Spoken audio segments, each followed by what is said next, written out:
you, bro. Oh my god. Oh, you're so silly.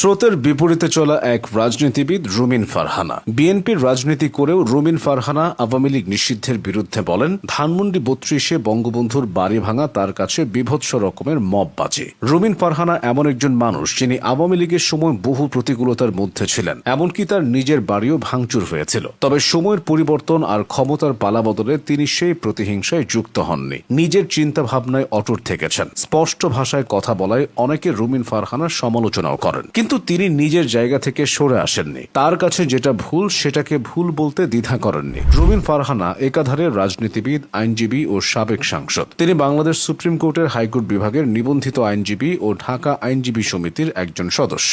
রুমিন ফারহানার বাবা অলি আহাদ ছিলেন এদেশের একজন প্রথিতযশা ও আদর্শবান রাজনীতিক। ভাষা আন্দোলনে তার গুরুত্বপূর্ণ ভূমিকা ছিল। বাবার ইন্তেকালের পর সেই শূন্যস্থান পূরণ করতেই রাজনীতিতে এসেছেন রুমিন ফারহানা। তবে এই পথটা একেবারে সহজ ছিল না। রাজনীতিতে আসার ক্ষেত্রে তার সবচেয়ে বড় অনুপ্রেরণা ছিল খালেদা জিয়া। রুমিন ফারহানার বাবা অলি আহাদ যখন অসুস্থ, তখন খালেদা জিয়া তাদের বাসায় গেছেন, তার বাবার খোঁজ খবর নিতেন। ২০১২ সালের ২০ অক্টোবর তার বাবা যেদিন ইন্তেকাল করেন, সেদিন সকালের ফ্লাইটে খালেদা জিয়া চীন থেকে এসেছিলেন। দীর্ঘ ফ্লাইটের পর শরীরে ক্লান্তি থাকলেও বেগম জিয়া বাসায় গিয়ে বিশ্রাম নেননি। তিনি এয়ারপোর্ট থেকে সরাসরি হাসপাতালে গিয়েছিলেন। এরপর সেখানে রুমিন ফারহানাকে সান্ত্বনা দিয়ে মাথায় হাত বুলিয়ে দিয়েছিলেন। রুমিন ফারহানার ভাষ্যমতে বেগম জিয়া যখন তার মাথায় হাত দিয়ে সান্ত্বনা জানিয়েছিলেন, তখন তার প্রতি একটা ঋণ তৈরি হয়ে যায়। তারপর থেকে তিনি সর্বস্ব দিয়ে চেষ্টা করেছেন সেই ঋণ পরিশোধের। তার বাবার বিদায়ের ১ বছর পর বেগম জিয়া একরকম না জানিয়েই তাকে ফরেন অ্যাফেয়ার্স টিমের মেম্বার করেন। ওই টিমের মেম্বারদের অনেকে ছিলেন তার বাবার বন্ধু।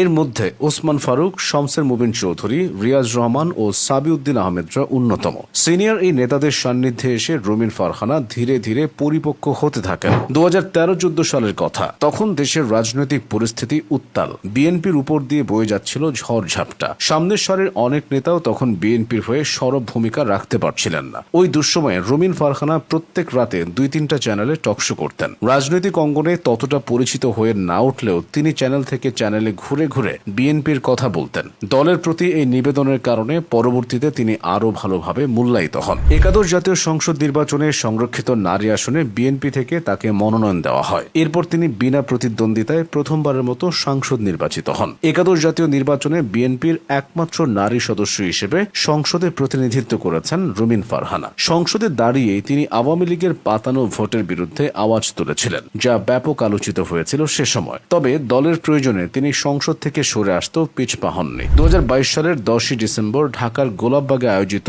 বিএনপির গণসমাবেশে তিনি সংসদ থেকে পদত্যাগের ঘোষণা দিয়েছিলেন। রুমিন ফারহানা ১৯৮১ সালের ১৯ আগস্ট ব্রাহ্মণবাড়িয়ার বিজয়নগর উপজেলার ইসলামপুরে জন্মগ্রহণ করেন। ছোটবেলা থেকেই বিএনপির রাজনীতির প্রতি তার একটা আগ্রহ ছিল। রাজনৈতিক দীক্ষাও পেয়েছিলেন পরিবারের থেকে। তিনি হলিক্রস স্কুল থেকে মাধ্যমিক এবং ভিকারুন্নিসা নুন স্কুল অ্যান্ড কলেজ থেকে উচ্চ মাধ্যমিক পাশ করেন। উচ্চ মাধ্যমিকের পর তিনি লন্ডন বিশ্ববিদ্যালয় থেকে আইন বিভাগে তার স্নাতক সম্পন্ন করেন এবং যুক্তরাজ্যের লিঙ্কনস ইন থেকে ব্যারিস্টার ডিগ্রি অর্জন করেন। রাজনীতিতে আসলেও আইন পেশায় এখনও বেশ ভালোভাবে যুক্ত আছেন রুমিন ফারহানা। পাশাপাশি লেখালেখি ও টকশোতেও রয়েছে তার সরব উপস্থিতি। সব মিলিয়ে রুমিন ফারহানা হয়ে উঠেছেন দেশের আলোচিত নারী রাজনীতিক।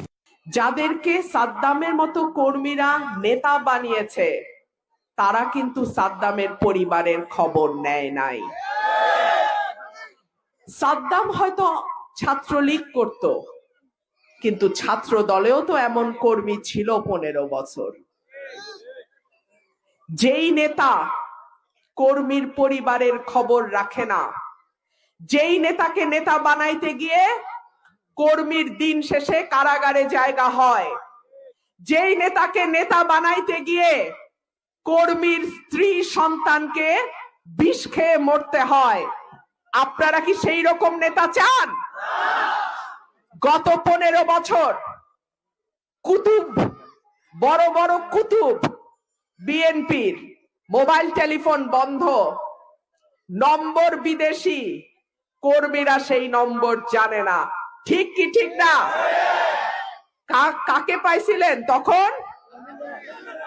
আমাকে পাইছিলেন। নেতা বাছার সময়ও সাবধানে বাইছেন। ভাইরা আমার, সাদ্দামের পরিণতি যেন বাংলাদেশে কোন দলের কোন কর্মীর কপালে না ঘটে। আরেকটা ঘটনা বলি, আওয়ামী লীগেরটা বললাম, বিএনপিরটা বলি। বিএনপির এক স্বতন্ত্র প্রার্থী মোহাম্মদ আলী নাম, চিনি কারণ তিনি সুপ্রিম কোর্টের অ্যাডভোকেট। স্বতন্ত্র দাঁড়াইলো, নেতা কর্মীরা যান জীবন দিয়ে খাটলো, কাউকে কিছু না বলা কালকে আসন ছাইরা ঢাকায় চলে গেছে। এইরকম নেতা চান? আমার কর্মীর একটা পশম ধরার আগে আমার রক্তের উপর দিয়ে যাইতে হবে। আমার বাবা নাই, ভাই বোন নাই, আমার আপনারা ছাড়া কেউ নাই। সুতরাং আমার জীবন থাকতে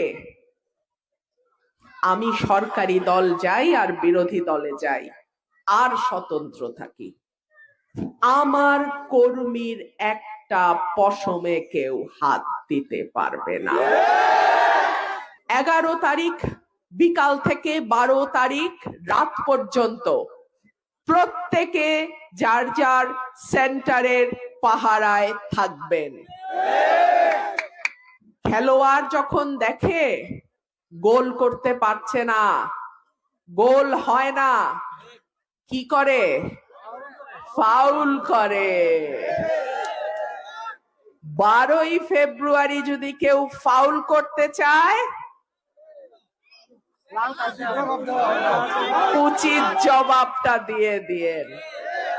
টাকা যারটা ইচ্ছা হাতটা লন, ভোট দিবেন কইলাম হাসে।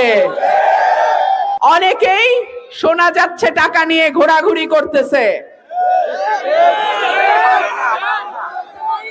কালো টাকা নাকি বাজারে ছাড়া হয়েছে।